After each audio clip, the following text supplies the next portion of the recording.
Guys, welcome to troylast.co.za, my financial blog where I basically put out financial advice and financial planning tips for you there out in the public, in the big wide world. I certainly hope that these things help. So it's July 2020 and we've had a client ask us to give a little bit more advice in terms of planning for an education for their children. Having just had a child myself, something that's definitely something that we've been looking at. So let me give you a bit of advice on that.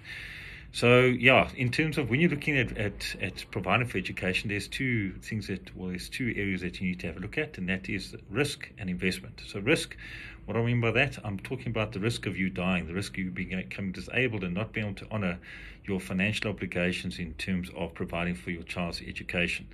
So normally we have life cover and disability cover net. A lot of the institutions such as Discovery, Liberty, everybody out there, they tend to offer a benefit whereby they will take over the financial commitment for your child's education on your demise or disability. If you're looking at something like that, you're looking at adding that as a ad hoc onto your life cover. Things that you need to consider is the first thing is that the benefit will usually be deemed to be either one for public schools, government schools, public education or private education. There's obviously a premium difference between the two because private schools are a lot more costly than government schools. If it's a budget restriction in terms of your own budget, you can offer just to go for the government education. And if you're on your demise, your guardians or taken over the care of your children and they want to still send to private schools, they would just have to pay the difference. I think also that you need to also consider is if you're looking at adding this as an ad hoc benefit is that some of the institutions such as Discovery will may link it in terms of your rewards programs for your vitality status. So it might be that you get a better rate at gold versus blue or whatever the status is. It also look at the term that you're being invested in. So as an example, again with the Discovery product, it might be that if you start off at the early age and you're a diamond status, you don't necessarily have to die to benefit from that particular product. But again, with your risk products, I strongly advise that you speak to your financial planner or your financial advisor who can offer you as accredited in terms of advice on that particular product. Let them offer you guidance on the risk side of things. So the next part that I want to just cover is more on the investment side. That's more my sort of speciality. So there are different products that you can have a look at. In the past, we used to sell education policies, which were basically an endowment product. So an endowment product is where it's minimum term of 5 years. And then if you're looking at the old products, their term is actually up until the age of 18 or the age that they go to university. But the newer products on the new endowments are 5 years and more. So why is the 5 year or the term important? So if you're looking at an endowment type of product, you must remember that if you take the money out before the 5 year period, it therefore means that you are going to pay a penalty for that.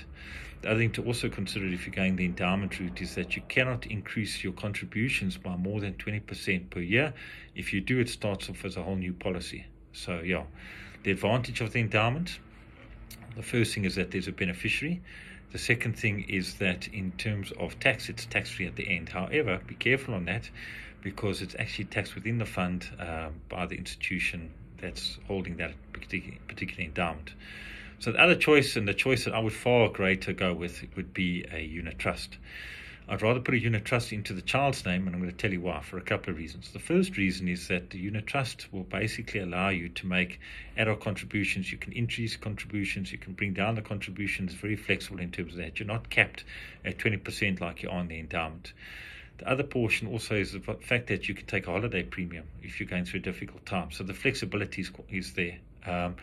And in terms of the end objective about providing for the child's education, remember that whether it's an endowment or a unit trust, they don't necessarily have to use it for education. If they take a gap year, if they want to carry on and they want to put it into a business, they can do that. The thing also to consider is tax. So my next step would be, if you're looking at the unit trust, is that I would advise you to look at a tax-free savings account. Now, with a tax-free savings account, still a unit trust, all it means is that particular unit trust won't have dividends tax, capital gains tax, or anything like that. So it just means from a growth perspective, your units, you've got more units because you're not paying the dividends tax.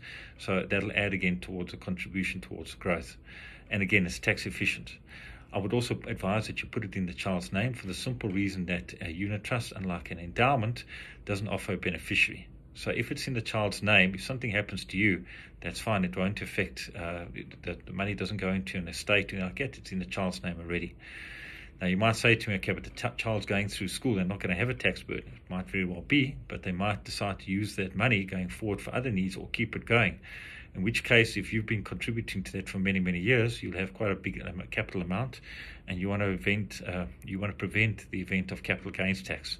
And the tax-free savings account will allow that to you. Remember, there's no tax on the growth or the capital or the contributions. So yeah, but you are capped at 500,000 Rand, and you are capped at this stage at 36,000 Rand per tax year as we speak in the year 2020. So as the tax years go on, I'm sure that'll probably increase. So those would be the products that I would have a look at. There are other products that you can have and look at. You can look at ETFs with Satrix. There's different things. I strongly recommend that you speak to your financial planner. Let them look at your overall circumstances and what your budget requirements are, and everything, in fact, everything in when looking at a proper financial plan. These are just some of the tips that we offer you.